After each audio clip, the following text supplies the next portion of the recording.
We got 2.5 more days of this, and we're going to keep going with inspiration and education. Our next speaker is probably the most celebrated photographer in this wedding business. And anybody know who Jerry Ghionis is?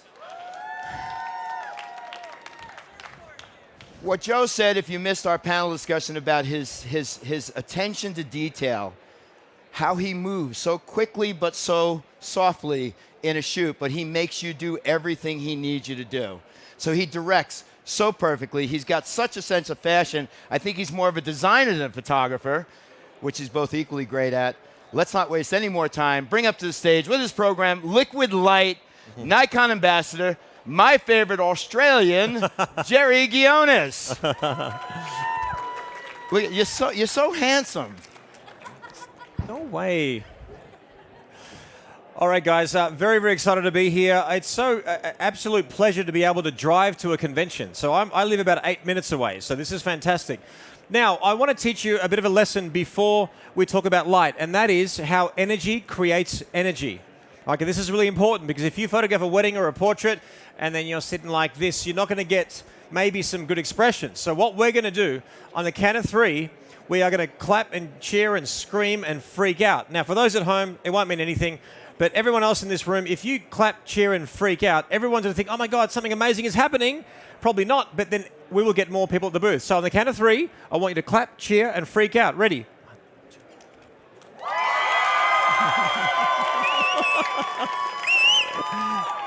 All right, there we go. Thank you so much. Very much. Hopefully we can maybe earn that later on. But I want to talk to you about liquid light. Liquid light. Now, what does that mean? First of all, if I had to describe what good lighting means, how would I describe it in 10 seconds or less? Well, here's the thing. I believe the answer is this. I believe good light is either flattering or it helps communicate the desired message from the artist to the viewer of the photograph. I think too many of us just want to flatter, as you might say here in America. It's important that we understand that lighting is a tool that also helps describe and tells a story. So when I teach what lighting is and how to actually control the light, I often refer to it as water. I'll say water. It's a bit of a lazy accent in Australia. So when I say water, it means water, okay? Just letting you know. So when we liken light to water, we begin to understand that it has properties that it's actually physical, like we can touch and feel it. We can feel it on our skin. Whereas light, we feel like, what is it? It's just going in and around everywhere. Where is light? I don't understand light. How do I do it? Well, if you liken light to a shower head, a hose, and as we start to shape it a little bit differently, you understand its properties and also begin to describe and tell stories with light. So right now, what do we have? We have this huge shower head on this side. We have this huge shower head on this side. When the shower head is luxurious and big, how does it feel on your skin? Tell me. It's all soft and beautiful. It's considered very luxurious. So you know that the bigger the light source relative to your subject matter, the softer it's going to be. That's how you understand it. Now this one, consider, let's say for example, it was raining light. And I wanted a bit of a natural vignette so that the top of the forehead of the bride was a little bit soft in shadow. Then again, that water is not touching her forehead. Therefore, we get that natural vignette in camera. Does that make sense? So by the way, guys, today is not about showing you the best photograph that I've taken every single 6 months. And this is a glorified way of me showing beautiful, pretty pictures. I actually want to sort of try to communicate something in 30 minutes, and that is how to understand light, and that is by calling it water. All right, so now, when it's cloudy, what are the properties of light when it travels through a cloud? Now, is the sun a big light source or a small light source? Many people get this confused. Big or small? It's small. It's quite tiny. If you look at it, it's like, yes, it's big. If I was close to it, it's big. It's funny because people complain about having a small TV, and I'm like, go closer to it. It's bigger. You can use that in other, just don't even, yeah. So now, if the light travels through a cloud, is it a bigger light source or a smaller light source? It's bigger, so it's softer, which means that if we photograph this girl in the white background, now the light's coming from above, I tilt her face, chin up, nice shadow, and it's soft. It's soft on your skin. We're not talking about a high pressure hose. We're talking about a big, big, big, big shower head, soft. Now, all of a sudden, the clouds disappear, and then now we've got a high pressure hose. Now, it's going to be contrastier on the skin. It's going to be harder on the skin. You're going to feel it. Like, when you go to, maybe you're at your hotel room tonight, you go and the shower head is really, really hard, and it's really hard on you. Well, if that was likened to light, that would be contrasty. Does that make sense? So, we're going to try to get through this. Let's see if we can. I'm going to show you examples of water in sunlight, window light, open shade, reflectors, diffusers, artificial light, candlelight, off-camera flash, on-camera, and continuous LED. Let's see if we can do it, okay? It's like speed dating to understand light. So let's talk about the sunlight. People are afraid of sunlight. Put your hand up, admit it, loud and proud if you run away from sunlight and you go into the open shade because it's easier, right?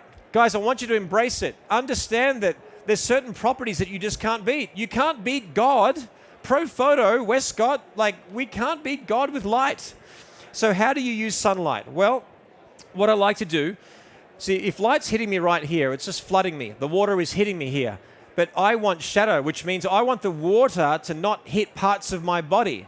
So with a female form, I turn the body away from the light source, assuming it's here, and I turn the face back in. So what happens is the light is hitting part of the body. It's not hitting part of the cleavage, which means I'm getting a shadow there. It's not hitting part of the dress in the middle, therefore a shadow there. It's not getting wet, so to speak. And then all of a sudden, I turn the face back into the light. The water is not hitting the face. And then we get this photograph. Now, here's the thing. Now, this is a 20th anniversary shoot, 20th year anniversary shoot in Venice. So here, there's no water hitting him, but the water, so to speak, is actually hitting the wall behind him. So I clearly define him. Does that make sense? We turn the body away from the light source, turn the face back in. Wherever it's shadow, that's where it's dry, so to speak. Make sense? And what I love about shooting mirrorless is what you see is what you get. There's no guesswork. That's pretty much it. So what I'm doing in my camera, I'm shooting 16:9 format because I can. Then I turn my picture control to vivid, and then I get this shot. Isn't it fun to create something out of nothing? Because now the water is only hitting the pillars, and now I get this sort of beautiful little metaphor and beautiful little highlight. And of course, remember, if you cannot see a face and you can't see the expression in someone's face, well, you have to define the pose in more detail because you are getting the actual expression from the silhouette, not the face. Does that make sense? Let's keep on going. We have the shaft of light, full sun. Don't be afraid of light. Now, you might say, well, where do they look? What do they do? Well, when it's sunny, have their eyes down, looking away, closing eyes. So if you have your sun poses, closing eyes, looking away, looking down, then that's great for the sunlight. Now, if you want someone to look up to the sun and they're doing this, say, all right, I want you to look over there. You close your eyes. On the count of 3, look there. 1, 2, 3. Click. You can squint all day long. All I need is 1 fraction of a second. So here I have masculine light on him, on Eric, and then Megan, I have this beautiful soft short lighting on her as well. Now, I often think of light, not only like water, but I actually think of masculine light like sour. And I think of pretty light like sweet. So let's say, for example, we have a not so pretty face, okay? Let's say we have a girl over here with not so conventionally pretty features over here, and then we use masculine light, then that's going to be sour, so to speak, and sour. We need some sweet to counteract the sour. Make sense? So therefore, the light will be a bit sweeter, maybe above the head of the bride, the girl, the portrait session. Does that make sense? So that's what it's going to be all about. We have to counteract it, no different than a recipe. You can't put too much sweet. You've got to counteract those things. Now, this one, the water, of course, is right behind them in the high-pressure hose and just penetrating right down. And, of course, the water is not hitting the ground, therefore creating this beautiful shadow. A lot of these shots are also straight out of camera. We didn't have time to actually retouch them because a lot of this is recent work. This is at a recent wedding. And of course, what's happening is the sun's hitting them right over here, and I'm creating a bit of a shadow, bit of negative space, and life is good. Now, watch what happens now. We have the sun behind them. We have the high-pressure hose behind the couple. We ricochet the light off the groom's face back on the bride's face, shooting with the 85 1.8. Do you see how we have a reflection of light on her face? And that was simply by getting their foreheads touching and then tilting their faces. And that's how we get that shot. Beautiful negative space. This was shot in a 16:9 format. Now here, of course, you have dry lake beds in Vegas. It's really cool. The sun was really low, which means that high pressure hose is really low, which means the shadows will be very long. And then we get something like this. So don't be afraid of sunlight. It is very beautiful. You just have to practice. In what we do is we don't practice enough. Would you agree? Repetition, experience, and practice will be your best teacher. If you only practice on a paying gig or at a paying wedding, how do you expect to be good? Recently, I had a photographer come up to me and say, well, Jerry, you know, I've been photographing for 3 years and I just haven't mastered what I've done. Okay, how many weddings have you done? He says, 21. I said, so you're telling me that you want to be a master after 3 weeks? You photographed it professionally with the equivalent of 3 weeks and you want to master it. That's not happening. We need to practice. Window light. Well, think of window light as big and broad and soft. But how do we make window light feel a little bit harder? It's like this. Have you ever, who here actually turns the tap on in their shower and it's cold and you sort of just, you know, you turn it on, you disrobe and then you come back? Because if you turn the tap on, you know how the fringes of that hot water are still very cold? You with me?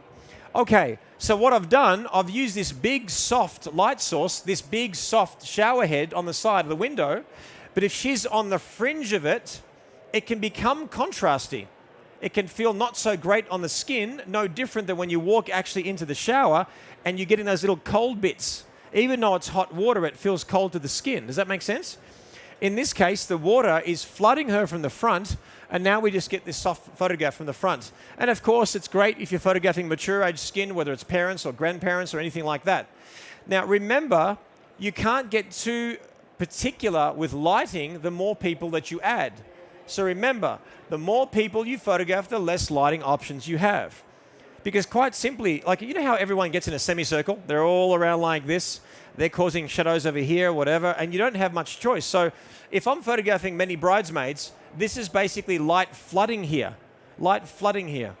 I'm not too sure what's going on there. Oh, there we go. From the side, this looked a bit weird. All good. All right, open shade. What does that mean? Well, it's a big light source, and it's quite soft. What we must understand is lighting mainly comes from up above. So too many times I see people just photograph within buildings, like in a cosmopolitan area, you've got a building here and a building here, and you should know that the light's going to be nice here, here, here, and here, whereas simply a chin up will be good. Now here's one of the signatures to my work. I often will tilt the face and chin up. Why? Because that's more natural. See, if you just bring your chin up, how often do you do this in real life? This is the way you hug someone. This is the way you kiss someone. This is the way you whisper in someone's ear. This is the way you look at a dog when they do this and this. So the cool thing about that is, if we bring our chin up and tilt our face, that provides a little open pocket of light. In other words, the shower head's over here. We have this little bridge of the nose. The water travels through, illuminating our eye socket, wetting our eye socket, and not wetting here, causing a shadow. Make sense? So your best friend in an open shade environment will tilt the face and chin up. You get some beautiful catch lights, and life is good. I think this was in Florence from memory. So tilt up, chin up, and now we get that water touching. So whenever you're not understanding light, think about it. Where would you like to wet, okay, that particular face, the part of the body, whatever it may be? You begin to understand it. This one, open shade, you can see how the groom there, he's turning his face more this way. He's getting less light. He's getting less water on him. And now there's actually a lot prettier light. Again, shot in 16:9. Let's talk about reflectors. I love mini reflectors. The idea of using a mini reflector is great because you can illuminate a face and not the body. So I invented the world's first 15-in-1 reflector, the Omega Reflector 360. And then basically I took the hole in the donut. Google it, you'll understand. So basically the actual the mini reflector. And here I put a warm reflector on the bride and a silver, like the gold one on the bride and a silver one on the groom. And the sunlight was behind them. Many people think this is actually off-camera flash. It's not. It's just two mini reflectors. Here, for example, we've got the sunlight reflecting off a wall, giving us a beautiful glow. What do? We turn the body away from the light source and the face back in. Does that make sense? So in Venice, I was actually walking around all day and I'm thinking, wouldn't it be cool that you know how if ever you've been, there's like really cool little alleyways. I would love it if we had the sun beam right down perfectly centered so we get a patch of light. Well, now I've got backlight or front light. Well, what about the other side? Well, here's what happened. So the sun was behind them. How did I get that glow of light? The sun actually hit a glass wall that actually was like a bridge between those two buildings. So when I was walking down this alleyway like this, I sort of got blinded. And I thought, wait a second, if the sun's behind me and I got blinded, well, there's my front light, my back light. In other words, I got wet from the front and wet from the back.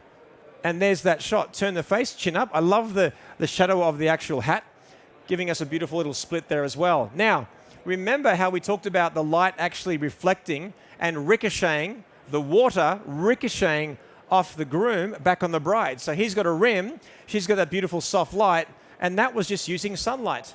And that's out of camera. So guys, what we need to do is understand that light is not something that's airy-fairy, it's in the environment, it's like particles. No, it's actually like liquid. You'll begin to understand it better. Now, what's a diffuser in relationship to water? Well, let's talk about it. Right now, the sun is a very small light source. It's big if you go close to it, but it's small and it's contrasty. In other words, it's a fire hose with lots of pressure, and it's causing very, very strong highlights and shadows. I'm actually not enjoying the actual shadow of the nose crossing the lip. I think it looks a little bit weird. But then what happens is I bring her chin up a little bit. I bring a diffuser over her. So we're straining the light. We're straining it like a filter, like a coffee filter. And then, of course, we go to a softer look. Again, I can't think of an analogy where light does not behave like water.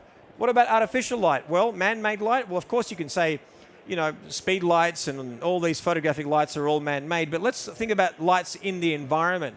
This was a shot front window. What did I say to you? Turn the body away from the light, turn the face back in. In other words, there was water just coming down like this.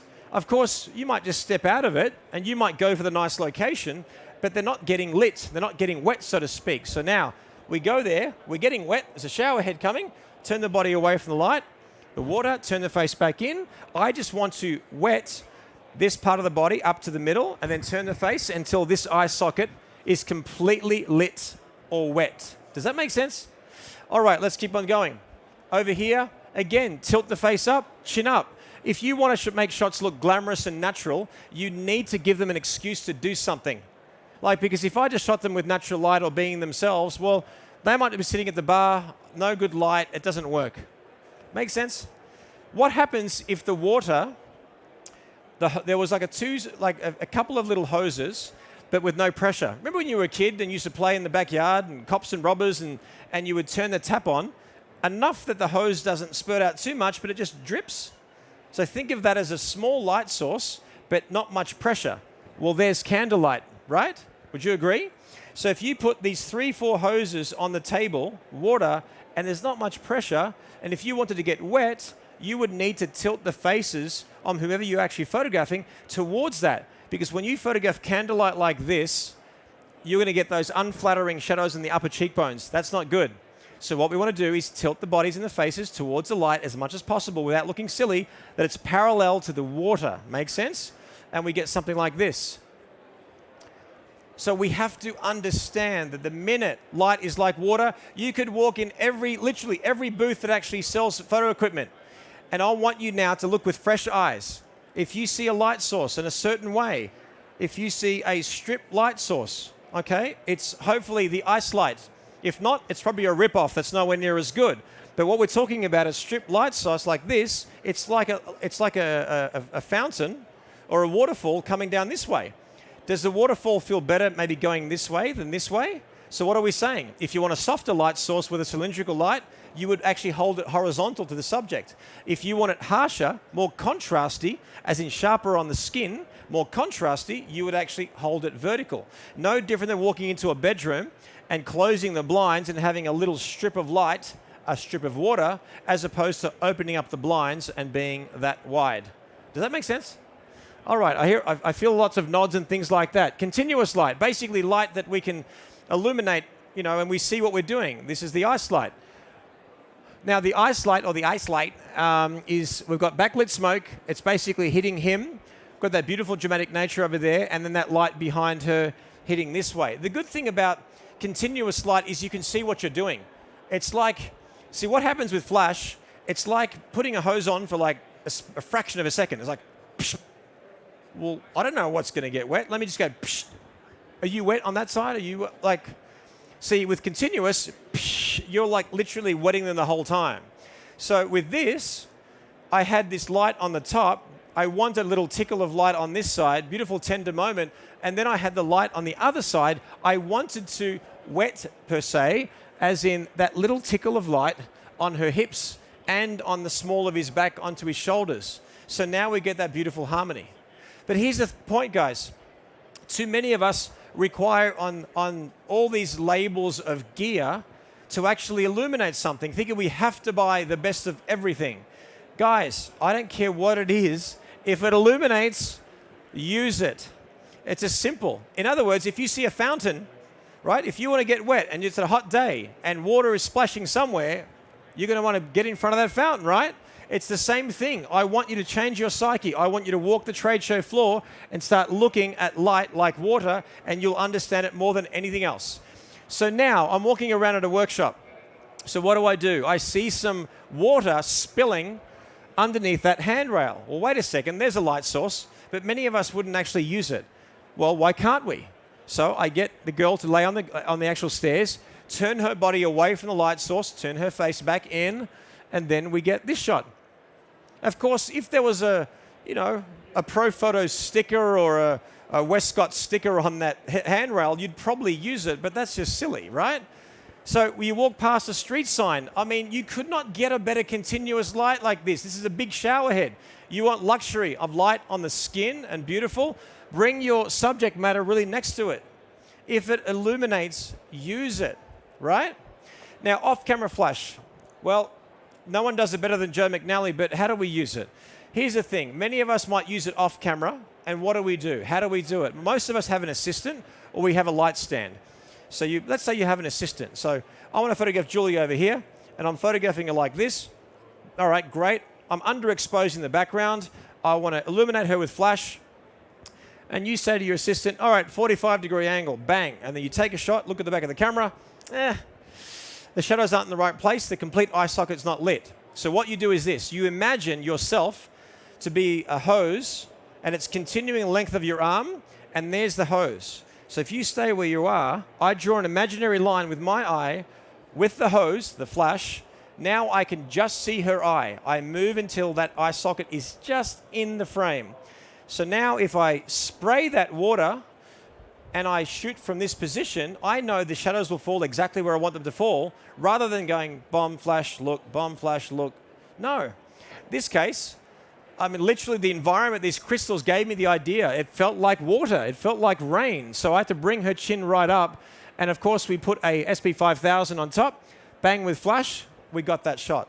And then I know how light behaves, behaving like water. If I had a high pressure hose behind here, ignoring the fact that this would blow away, but we do this, parts of this area will actually be wet and parts of it will not be. Makes sense? The exact example that I did was here. I underexposed the sky, bang in the flash. This has been done 1,000 times. But I want you to liken light like water to understand how to get there better. If you had a bride or a girl holding a parasol umbrella and you had a hose on her and you just sprayed her, well, parts of the wall will be wet and parts of it will not. And all of a sudden, we've got a really cool shadow. And that's the cool thing, is you have to create lines and shapes and things like that. How important is that gap in that body there? Now, let me teach you an on-camera flash technique that I discovered like literally at the start of my career. I don't know about you, but I started with medium format. This is like 10 shots per roll of film. And some of you actually complain that you can't shoot your whole wedding on one card because you only have a 64 card kit. I had 10 shots per roll, and if they blinked, you lost 10% of that roll. Now, I'm beginning to sound like an old man, but that's just the way it was back then. What I did is our studio actually had to print all our own stuff. So we added flash to every single photograph to clean up that light. So the on-camera flash, many of you might also say, well, Jerry, the cameras are so amazing. The Nikon system is so amazing. I don't need the flashes. I just crank up the ISO, shoot at 1.4, 1.8, and your work will look like this. Now, some of you in this room might have 2 or 3 light stands and then put some strobes on there or some speed lights, clean up all the light, and guess what? You've just killed the ambience that the bride and groom have spent 30 grand on. I'm telling you, with over the 1,000 weddings that I've photographed in my career, all but one, I've only used one on-camera flash. Well, how do I do it? Well, I bounce it. But you might say, well, of course you bounce it. But how do you do it? Well, this is, by the way, this is young Jerry. This is my first wedding, or like at the age of 20-odd or whatever it was. So that's me there, and that's my big Mets flash and everything. Now, many of us, the first shot that you'll take with your speed light, because you don't know any better, you'll put it on your camera, and then you go bang. These are unretouched. This is out of the camera. This is an example I did several years ago. But full front on-camera flash. So you're putting the flash like this. Now, many of us might bounce it this way, bounce it this way, this way, this way, this way, put the card out, or practice safe flash and actually put something on the flash. I like the fact that you got that and no one else did. So we practice safe flash and we actually use some kind of diffuser or something like that that adds a modifier that softens, broadens the light or the water. Make sense? It's like an attachment to a hose and gives you different qualities of light. Well, all I have to do, remember this technique. I want you to do this. The minute she turns her face to the left or the right, I actually turn my speed light 90 degrees left or right in the direction of where the nose is pointing. So right now, the flash is front on, bang. Then all I do is I take one step to the left, or she just turns her face her left, her nose is pointing that way, and guess what I get? That was literally 2 seconds later. You want to see the difference between amateur and professional? Literally, I will bounce the speed light 90 degrees, and you look stupid doing it. Someone will come up to you and condescendingly say, look, excuse me, sir, like I know you know what you're doing, but your flash is just not, it's just not hitting. I'm like, so what's happening is that high pressure hose is hitting that wall, bouncing back, and because what I've done is I'm actually bouncing this way, ricocheting, illuminating, this part of the face is not getting wet. And then all of a sudden, I've got some beautiful light. Look at the difference between a girl walking in a reception venue. This is terrible. A deliberately bad mistake. It looks terrible. So, flash on camera. 2 mistakes here. Flash on camera, boom. Terrible. Also, never take the shot when the girl's leg is, her left leg's forward. The one that's closest to the camera is the one that you want to shoot. So when you're photographing someone walking in a venue, it's this. Click, click, click. So what I do now is, now it's vertical. Where do I position my flash head? I get my flash head, I turn it up like this. Her nose is pointing that way. So what I do is, my flash head's up this way, right up, 90 degrees. I turn vertical. This, the actual wall, no joke, was 30, 40 feet away. I had compensation on my flash, 1.7. So I basically exposed for my ambience. Let's say it was 4,000 ISO. Well, actually, you'll see it in a minute. 6,400 ISO, 125, 2.8. And then I plus 1.7 compensation. I need more pressure from my hose because I will actually want to do this. From this, we get this. And look at her leg. Now look at the difference. Crazy difference, right? Crazy difference. Okay, now this shot. This is me shooting on-camera flash. It looks terrible. Out of camera, no Photoshop. I deliberately took a bad shot because I want to show future audiences what's going on. Now here's what I did. If you can see me here, right there with my camera, I bounced the flash on a bit of an angle. I wanted to flood the light and look at the difference.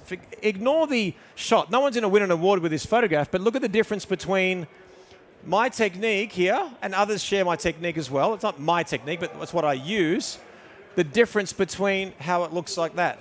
When it comes to lots of people, I need to make a small light source appear larger. What do?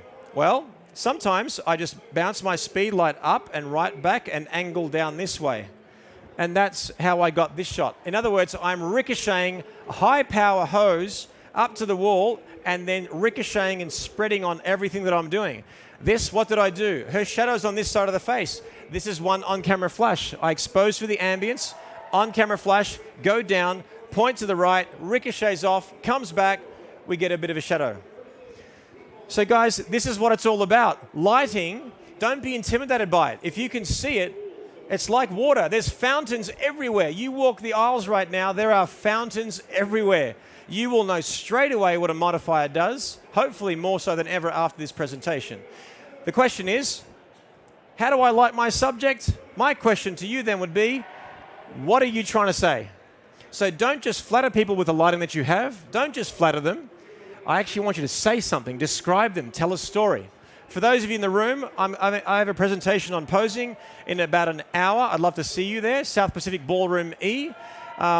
It's been an honor and a privilege to be here with Joe McNally before. Always an honor and a privilege to actually represent Nikon. Hope you learned a lot. We'll see you very soon. Thank you so much. Jerry Ghionis, our favorite Greek. All right, we're going to finish our last hour here. We're going